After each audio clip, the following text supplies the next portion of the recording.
والصلاة والسلام على أشرف الأنبياء والمرسلين وعلى آله وصحبه أجمعين رب اشرح لي صدري ويسر لي أمري واحلل عقدة من لساني يفقهوا قولي. الحمد لله. Kama tulivyoeleza inshallah tuan imam Ustaz tuan kepada Allah, alhamdulillah bersyukur kita kepada Allah SWT kerana pada hari ini kita berpuasa hari. Jadi insyaAllah mudah-mudahan puasa kita dua hari ini mudah Allah terima. Dan sebagai program tazkirah pada malam ini adalah Profesor Dr.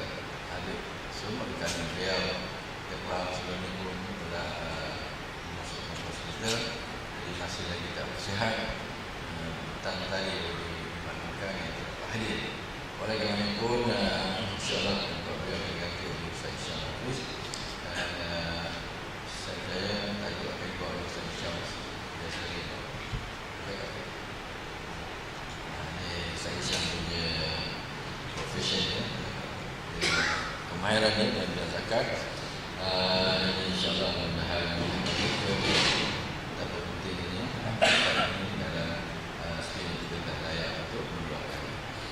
Jadi yang penting adalah ada yang manusia ini sebagaimana sabda Rasulullah SAW untuk melihat bagaimanakah taman-taman syurga di dunia ini bila di majlis-majlis ini.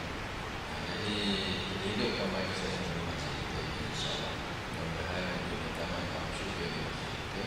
Dan mudah-mudahan kita yang sentiasa menghadiri majlis ilmu, menghadiri taman-taman syurga, insyaAllah di akhirat nanti mudah-mudahan kita dapat ada rahmat Allah, ada dapat syurga insyaAllah. Jadi saya yang selalu menyebut Syam menyampaikan kuliah beliau.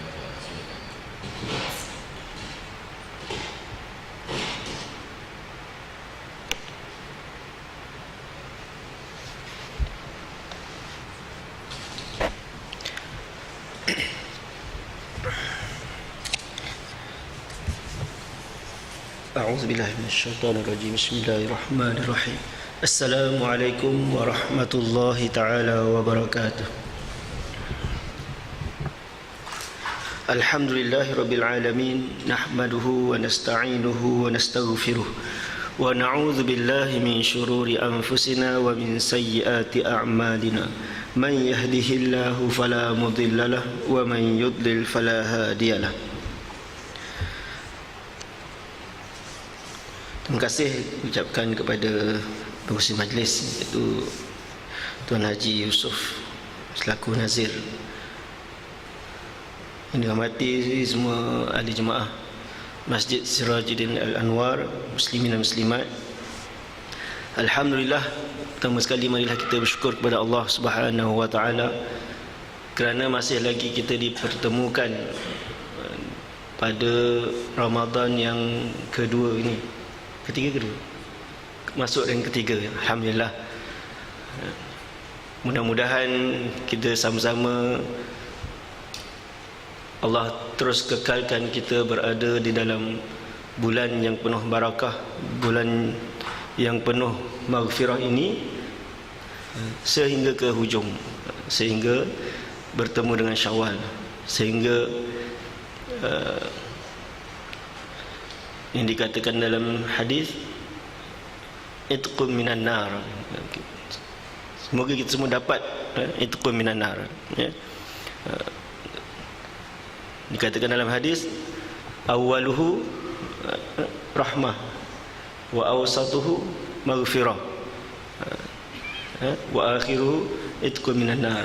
Awalnya zaman masa sekarang ni, waktu sekarang ni kita bahagikan Ramadan tu kepada 3 bahagian. Bahagian yang pertama, minggu yang pertama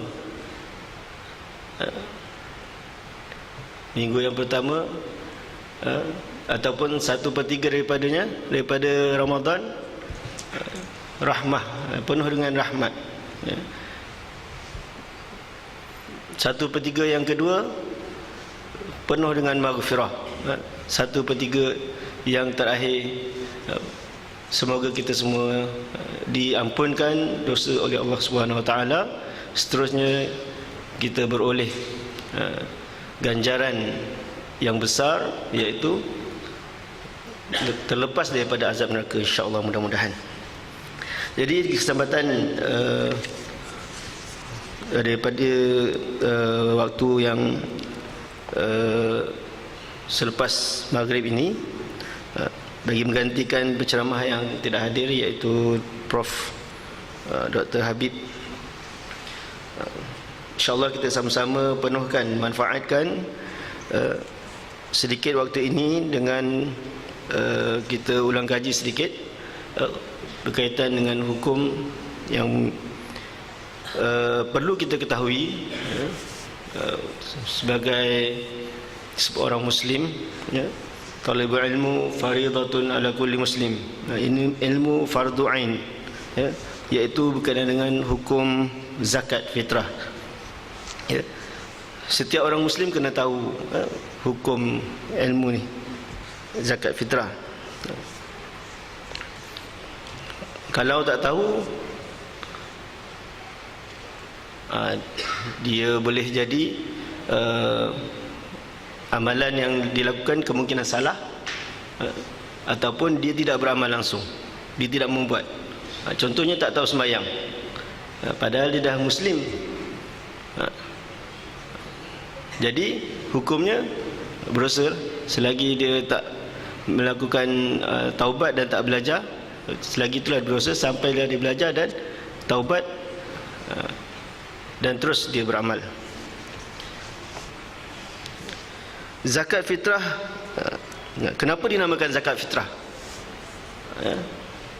Kenapa dinamakan zakat fitrah? Ada beberapa pendapat. Zakat fitrah ni dinamakan zakat fitrah sebab yang pertama, dia untuk orang kata menyucikan manusia ni. Kullu maulidin yuladun ala fitrah, setiap manusia tu dilahirkan dalam keadaan fitrah, suci. Jadi dengan kita berpuasa, dan dengan kita berpuasa itu dan kita menyambut hari raya, puasa yang kita lakukan itu menghapuskan dosa-dosa kita, sehingga kita dalam keadaan tidak berdosa, suci. Sebab itu dinamakan zakat fitrah.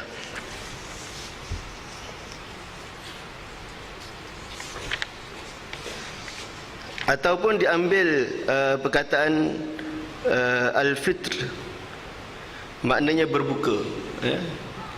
Sebabkan selepas kita berpuasa, kita diwajibkan berbuka bersempena 1 Syawal. Ada 2 sebab kenapa zakat fitrah itu dinamakan sebagai zakat fitrah. Zakat fitrah juga dinamakan sebagai zakat al-abdan, zakat badan, ataupun zakat ar-ru'us, zakat kepala, kerana diwajibkan ke atas setiap orang Islam tanpa kecuali. Setiap tubuh badan, setiap kepala orang Islam diwajibkan, ya, tanpa berkecuali. Orang tua, kanak-kanak, bayi, hamba, merdeka, semua wajib. Yang miskin, yang kaya, semua wajib menunaikan zakat fitrah, dengan syarat mampu lah. Jadi orang miskin yang tak mampu, yang tidak ditanggung oleh siapa-siapa, dia sendiri menanggung diri sendiri, maknanya dia tak layak, dia gugurlah kewajipan, ya.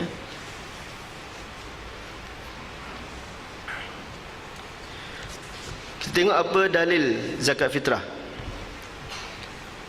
Hadis daripada Ibnu Umar radhiyallahu anhuma.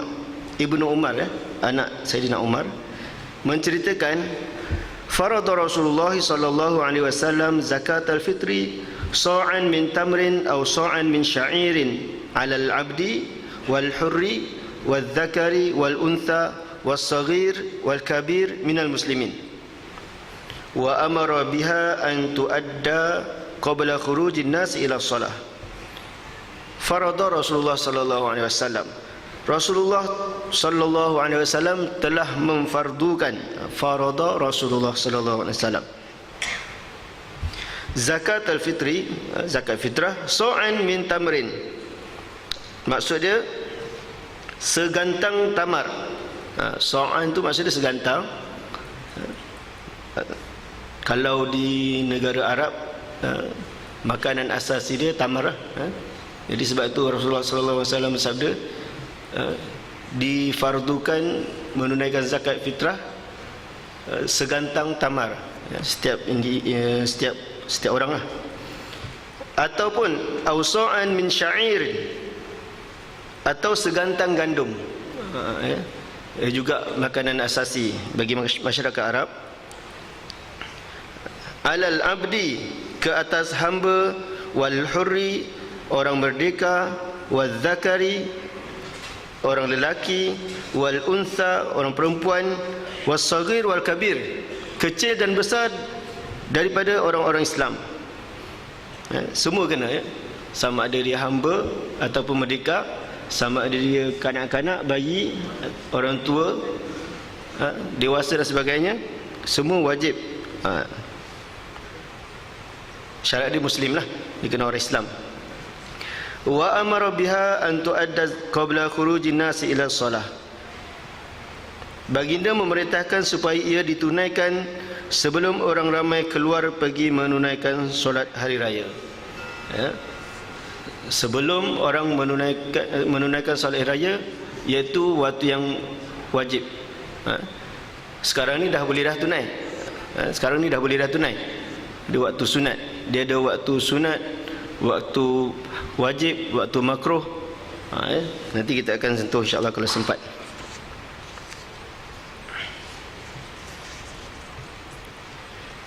Bila zakat fitrah diwajibkan? Bila zakat fitrah diwajibkan? Dia sama dengan zakat yang lain, zakat harta dan sebagainya, iaitu tahun kedua hijrah. Tahun yang sama diwajibkan puasa bulan Ramadan. Jadi apakah hikmah diwajibkan zakat fitrah? Kenapa Allah mewajibkan zakat fitrah? Apa hikmah dia? Kadang-kadang kita beribadah ni, sebenarnya ada rahsianya. Allah Subhanahu Wa Taala menurunkan sebuah ataupun sesuatu syariat tu, ada tujuan dia, ada hikmah yang kita perlu kaji. Tapi yang ini Allah, Rasulullah sallallahu alaihi wasallam sendiri memberitahu kepada kita hikmah menunaikan zakat fitrah.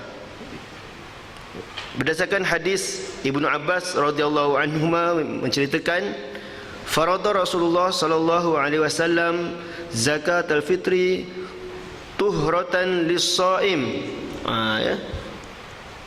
Rasulullah sallallahu alaihi wasallam memfardukan zakat fitrah. Rasulullah sallallahu alaihi wasallam memfardukan zakat fitrah untuk apa? Tuhratan lis-shaim. Untuk menyucikan orang berpuasa, tuhratan.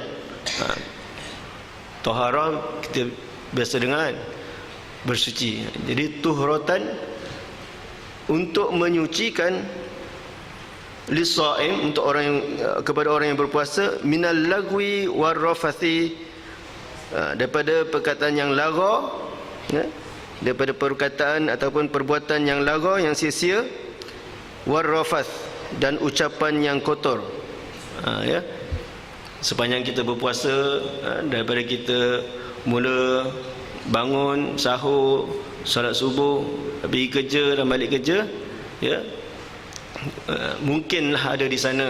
Kadang-kadang kita ada melakukan perkara yang sia-sia, perkara yang tak sepatutnya kita lakukan. Contohnya semasa kita bekerja, kita tidur, ataupun semasa kita bekerja, ataupun kita semasa kita tak buat apa-apa tu, kita sepatutnya kita baca Quran ke, berzikir dan sebagainya, tapi kita tak buat apa-apa.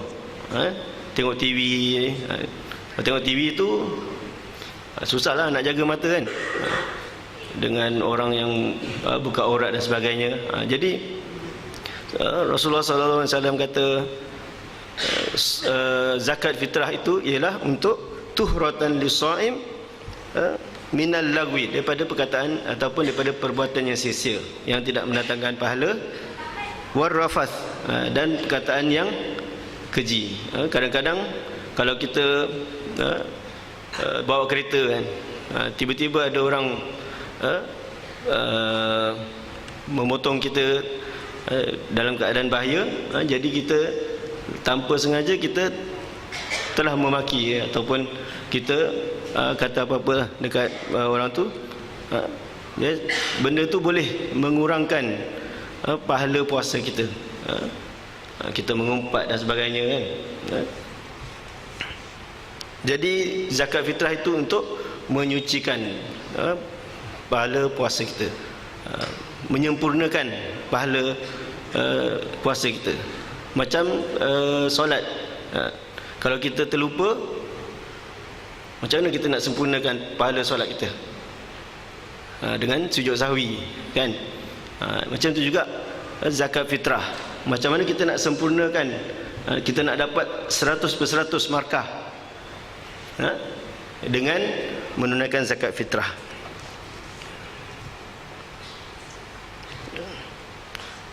Dan wa tu'matan lil masakin, dan juga selain zakat fitrah itu untuk menyucikan puasa kita, zakat fitrah juga tujuannya adalah untuk sebagai makanan kepada orang-orang miskin.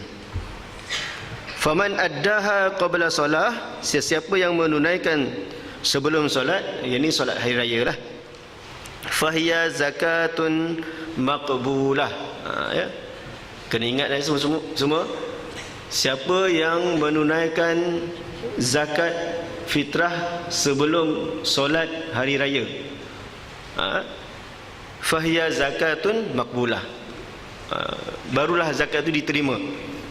Siapa yang tunaikan zakat selepas hari raya tak dipanggil zakat fitrah, dipanggil sedekah biasa, tak diterimalah.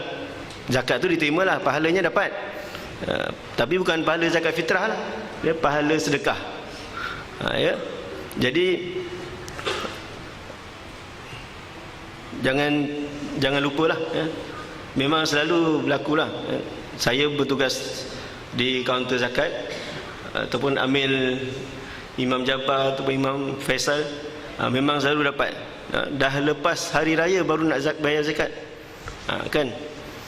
Ya, selalu lupa, sedangkan tempoh yang diberi masa sebulan lebih, sebulan sampai pagi hari raya tu, sebelum pergi sembahyang.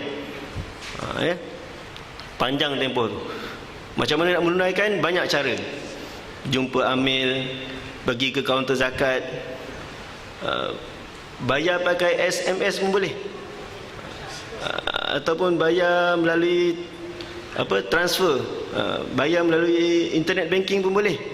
Macam-macam kaedah sekarang ni, ya. Jadi tak bolehlah, tak boleh diterimalah kalau masih lalai juga, ya.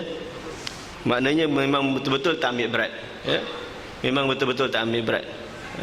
Jadi bila teringat sekarang ni, tunailah awal-awal. Jangan sampai di hujung-hujung baru nak tunai, kaunter zakat penuh, kaunter amil fitrah semua penuh, beratur panjang, mengeluh,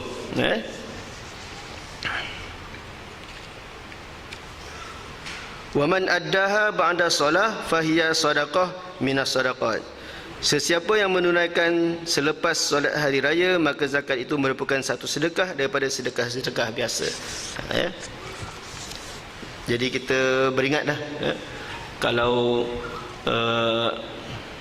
adik-beradik, kawan-kawan, jiran, saudara mara, tolong ingati berkaitan zakat fitrah ni. Tanya dah bayar zakat ke belum? Bukan nak menunjuk kita dah bayar, tapi nak ingatkan supaya zakatnya diterima, insya-Allah. Ke atas siapakah zakat fitrah diwajibkan? Macam yang hadis yang saya baca tadi, ke atas siapa zakat fitrah diwajibkan? Ke atas semua individu sama ada lelaki atau wanita, kecil atau dewasa, merdeka atau hamba, miskin atau kaya, orang bandar atau pedalaman. Jika cukup syarat-syarat yang disebutkan nanti, maka wajib ke atas dia. Bagi orang yang belum mempunyai tanggungan, zakat fitrahnya disempurnakan oleh dirinya sendiri. Maknanya kalau bujang, orang lelaki bujang dah bekerja, dia tanggung diri sendiri, dialah wajib bayar untuk diri sendiri. Bukan bapa dia lagi yang wajib bayar untuk dia.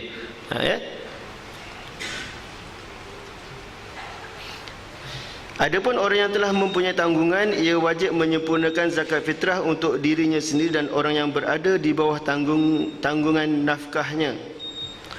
Siapa orang yang dia tanggung itu? Isterinya. Asal usulnya iaitu bapa, ibu, datuk, nenek hingga ke atas. Zuriatnya, anak-anak, cucu cicit, hamba yang dimiliki. Isterinya, suamilah yang wajib membayar zakat untuk isterinya. Begitu juga anak-anak yang di bawah tanggungan, yang kecil, yang sekolah, yang belum bekerja lagi, bapaknya lah yang wajib bayar zakat. Kalau ibu bapa yang mempunyai pendapatan ataupun mampu menanggung diri sendiri, dia kena bayar diri sendiri. Kalau ibu bapa yang fakir miskin, anak dia lah yang wajib bayar. Maknanya anaknya menanggung dia. Begitu juga hamba, hamba yang di bawah tanggungan tuannya, tuannya lah yang kena bayar. Sekarang tak adalah hamba. Bagaimana jika seorang mempunyai tanggungan yang banyak dan harta yang ada tidak mencukupi untuk membayar zakat untuk semua tanggungannya? Jawapannya, hendaklah membayar zakat untuk diri sendiri dan sebahagian tanggungan mengikut keutamaan. Keutamaan yang pertama isteri, yang kedua anak yang kecil, yang ketiga bapa, yang keempat ibu, yang kelima anaknya yang dewasa. Jika isteri kaya, adakah suami tetap wajib menanggung zakat fitrah?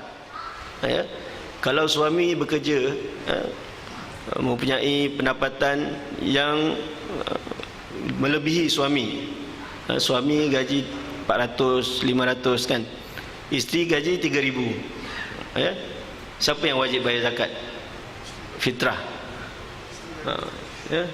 Suami juga. Isteri dia tak wajib bayar zakat fitrah. Jawapannya, isteri, kerana isteri berada di bawah tanggungan nafkah suami, maka zakat fitrah menjadi kewajipan suami sekalipun isterinya kaya. Jika suami miskin, adakah isteri wajib mengeluarkan zakat fitrahnya sendiri? Kalau suami miskin, adakah isteri wajib mengeluarkan zakat fitrahnya sendiri? Jawapannya, tidak wajib. Jika suami miskin dan tidak mampu mengeluarkan zakat fitrah, gugur zakat fitrah daripada isterinya. Sebagaimana gugur daripada dirinya, tidak wajib isteri mengeluarkan zakat fitrah untuk dirinya, namun disunatkan dia bayar zakat untuk diri dia. Maknanya gugur kewajipan, tapi disunatkan untuk dia bayar untuk diri dia. Jika isteri mengeluarkan zakat fitrah untuk dirinya sendiri, sedangkan suami mampu, adakah sah zakat fitrahnya? Dia bekerja ni, gaji 3,000, 4,000, tanpa persetujuan suami, dia pergi ke kantor zakat, bayar zakat fitrah sendiri. Ada dua pendapat. Yang pertama sah, yang kedua tidak sah. ya. Sebagian ulama berpandangan tidak sah zakat fitrah itu kerana melaksanakan kewajipan orang lain tanpa persetujuan. Keadaannya sama seperti seorang menggunakan zakat ke atas harta milik orang lain tanpa izinnya. Sebagian ulama berpandangan sah zakatnya kerana dikeluarkan itu zakat fitrah bagi dirinya sama seperti jika menggunakan zakat yang wajib ke atas dirinya. Yang sah ini yang digunakan oleh mazhab Syafi'i kita. Bilakah anak wajib menanggung zakat fitrah untuk ibu bapa? Anak tidak wajib mengeluarkan zakat fitrah bagi ibu bapa kecuali ibu bapa fakir dan miskin. Saya dah jawab tadi.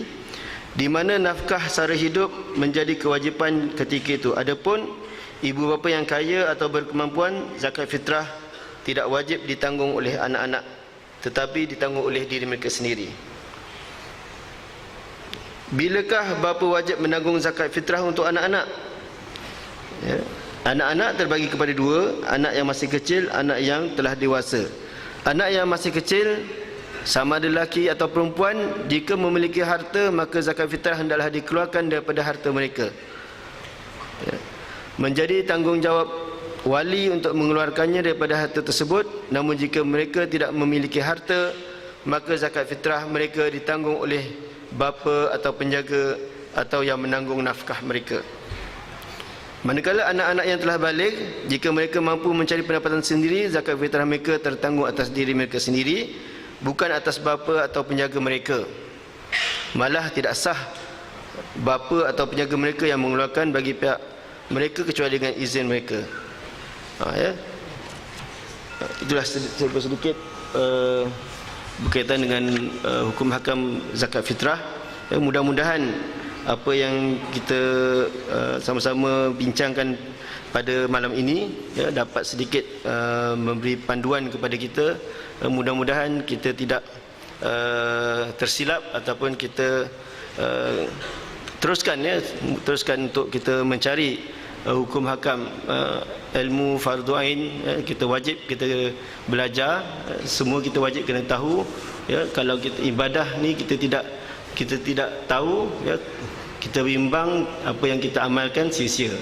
Apa yang kita lakukan ibadat itu tidak mendapat pahala ataupun pahalanya tidak sempurna. Jadi penting untuk kita berilmu, lebih-lebih lagi ilmu fardu ain. Jadi sekadar itu saja. Wabillahi taufiq wal hidayah. Assalamualaikum warahmatullahi taala wabarakatuh. Subhanakallahumma wa bihamdika asyhadu an la